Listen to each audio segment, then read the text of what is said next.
What's up everyone, this is Joseph with Flooring Takeoffs, and in this video we're going to take a look at how to read elevations in a plan set. So basically where you want to start is with a floor plan, and these are all going to be a little bit different, but what you're looking for, and these symbols are also going to be different from the plans, but so something like this is an elevation, and sometimes they'll show you these walls here, and then sometimes like this restroom down here, they're going to send you to this enlarged plan. So those are the two most common ways that you're going to find this. So it's basically, so turn your head sideways so you can read this. And obviously, he's joking. This is telling you detail 1 on page A324. It's going to show you this wall right here. So we're going to go there, and 1. So this is the wall we're looking at. And then so once you get on there, you're also going to see these other, and again these symbols are going to be different, but these are section details. And so the way to think about that is if you just are cutting that wall in half where that detail is. And then sometimes you'll also see over here on the left, these are called break lines. And you see them also on detail pages, so I'll get to that in just a second. Maybe a better example of that. But so if you're doing tile, this is something you're absolutely going to have to do. Is go through the elevations and see where everything is. So it's not only showing you the tile, it's showing you these details. So there's one here at the top of the wainscot. That's something you need to go check. And we'll just scan real quick. So again here, they're showing you this one here at the door. They're showing you what the base is. So we got a couple different things we can look at. So let's go to 16A331. So this is your detail page.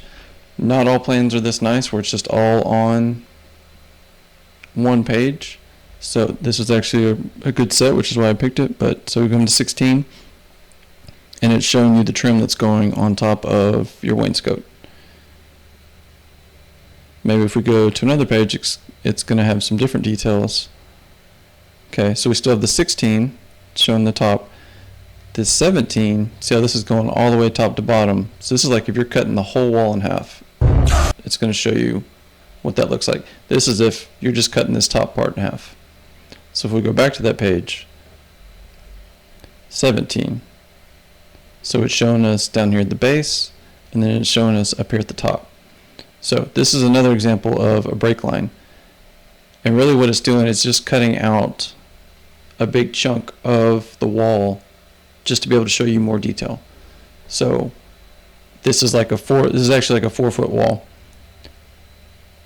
There's no reason to show you maybe the middle 2 feet because it's just tile, right? They just want to show you the details at the top and the bottom. So if you see these break lines, just know that's what's going on.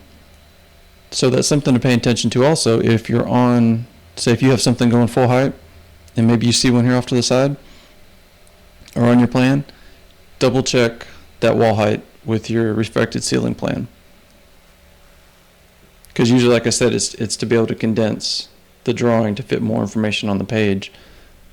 So the height that they show on here may not be accurate. So if this is full height and maybe there's a break and this only goes to 7 feet, you go to your reflected ceiling plan, it's actually a 9 or 10 foot wall.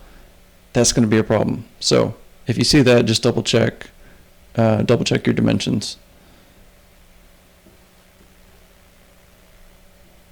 So that's the first way, is going down here, and it's basically just like it sounds. You're going from wall to wall. You're going to go back and forth, cross-referencing. I've talked about this in other videos. Some people, you can do your takeoff on this elevation. So you just have to be careful that they're showing you all the walls. So it's not always going to show you maybe some recesses. So something like, say this all gets tiled through here. it's probably not going to show you these walls in here. So it can be done, you just have to be a little careful because most of them are not going to show you everything. Okay, so let's say we use that for the corridors, and then we come to another example at this restroom. There's no tags in here. How are we supposed to know what goes here? When you see this, you see the dotted lines, or the dashed, I guess the dash. And then this over here is telling you on this page, detail 6 on a 2.31 is an enlarged plan, and that's exactly how it sounds. It's just a bigger version of that, and it's going to show you more detail in here. So here, this one actually has a little legend that shows you what's going on each wall, and then they also have the elevations. So same as it works in the corridors. So 1 on this page is this, and basically it's like pretend that you're standing right here looking this way, and that's what you're going to see. So open to beyond is basically there's an opening here, and they're just telling you that it's open. It's not going to show you all the way to this back wall is basically what it means. So when we're standing here looking at this, we're seeing this 05 is this wall, and these right here are off the sink walls. So same thing, same principle, you're going to go around and follow these, but you'll notice it doesn't have these over here, right? So you kind of have to pay attention. So this 4 is showing you this back wall. And again, it's got the details, so more of these details, we'll go back and check and see what these different ones are. So it's showing you this wall right here, but it's not showing you over here. So sometimes you have to take it and like, okay, well, they're showing me this typical wall.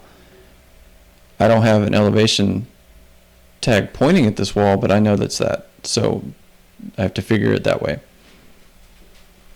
So sometimes it's not going to be, that's what I mean, like it's not going to be wall to wall. So to do this on the elevations would be tough because they're kind of combining a bunch of them as typical and not going to show you every single wall. So that's something to pay attention to. Again, you have the details over here. So here's a new one. So this 6. So now we're pretending like we're just going to cut this the bottom couple rows and see what that is. So 6A331. These are not always in the order that you would think they would be. So, okay, here's this detail, and it's showing you there's a dialects.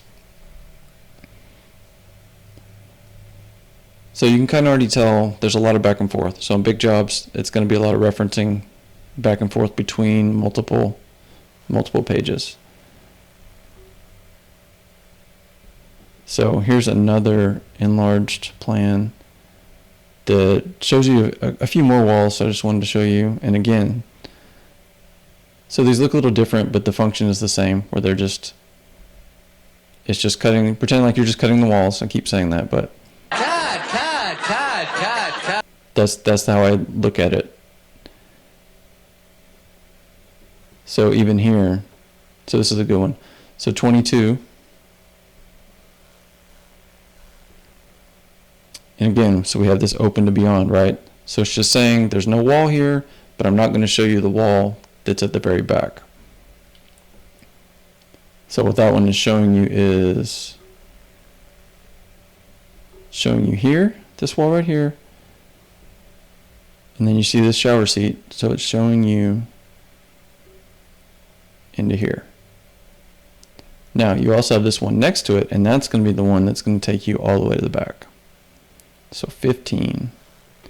And now you can see, and if you get confused, you can kind of try to find objects on here that kind of serve as landmarks to show you where you are in the space, because it can be hard to track it when you're constantly, I mean, you can see how much I'm going back and forth.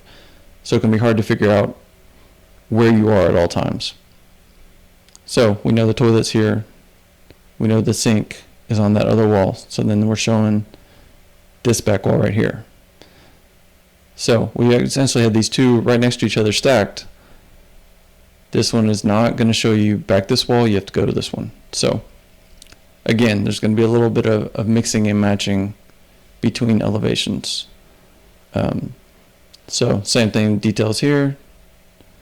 So we got 9 and we got 2.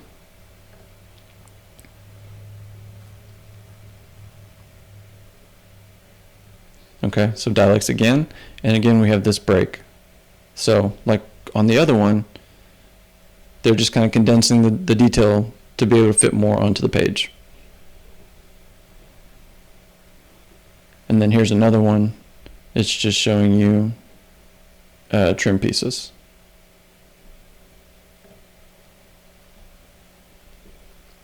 So that's the main thing. I mean, it's if you do tile, this is something you're gonna have to deal with on every job.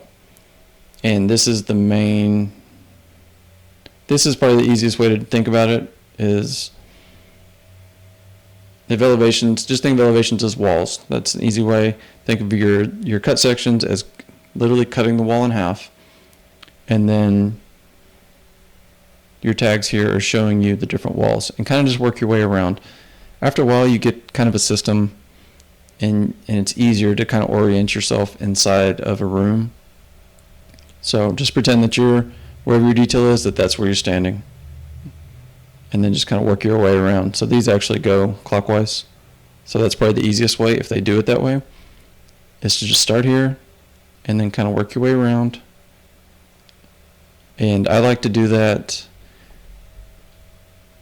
when I'm doing my takeoff. I like to go through and walk around and get a sense of what all the walls are before I start putting materials on them.